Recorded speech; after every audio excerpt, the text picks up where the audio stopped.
कुर्सी बैठ गई कुर्सी कुर्सी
हाफिज उमर साहब हैं।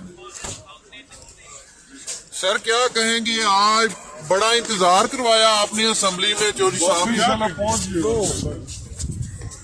आपको खुद तो नहीं कहा गया था देर से?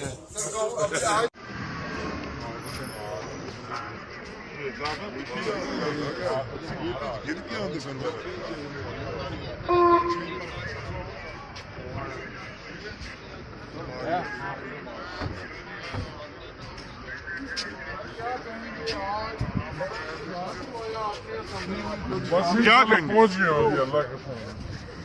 आपको खुद तो नहीं कहा गया था देर से? सर कहूँ अभी आज